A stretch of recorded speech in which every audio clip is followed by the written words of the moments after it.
यासोबत आपण टीबीसीबी च्या माध्यमातून ट्रान्समिशनची कॅपॅसिटी वाढवतो। मोठ्या प्रमाणात अतिशय किफायतशीर दरामध्ये आपले काम चाललेलं आहे आणि जवळपास 24 प्रकल्पांच्या माध्यमातून 31,000 कोटी रुपये हे त्याच्यामध्ये आपण खर्च करतो। एवढंच नाही तर मला सांगताना आनंद वाटतो, कारण सातत्याने या ठिकाणी अभ्यास न करता, म्हणजे तुम्ही नाही म्हणत, काही लोक अभ्यास न करता विजेचे दर वाढले, विजेचे दर वाढले, विजेचे दर वाढले असं सांगतात। मुळात आपण जर बघितलं तर साधारणपणे राज्याच्या इतिहासामध्ये पहिल्यांदा इतके कमी दर आपण या ठिकाणी केलेले आहेत। क्रॉस सबसिडी अधिभार आपण त्या ठिकाणी कमी केलेला आहे।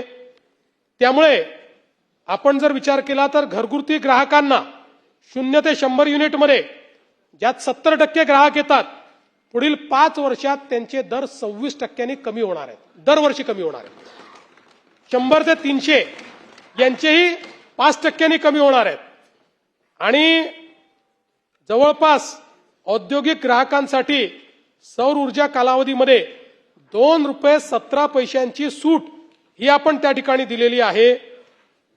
मला सांगताना आनंद वाटतो, इयर ऑन इयर दरवर्षी आपलं विजेचं बिल 9% ॲव्हरेज वाढायचं, 9% ॲव्हरेज दरवर्षी गेल्या प्रत्येक वर्षामध्ये।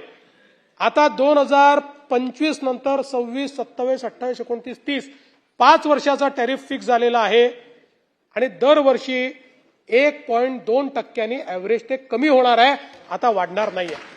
राज्याच्या इतिहासात हे पहिल्यांदा झालं 5 इयर टॅरिफमध्ये, मल्टी इयर टॅरिफमध्ये।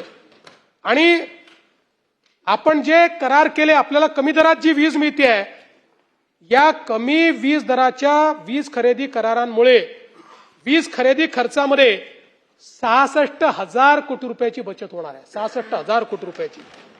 आणि या संदर्भात आयोगाने आता आपल्या दरांना अंतिम मान्यता दिली आहे, ज्याच्यामध्ये औद्योगिक जसं मी सांगितलं हे -8% होतील, वाणिज्यिक -6% होतील आणि घरगुती हे -26% होतील।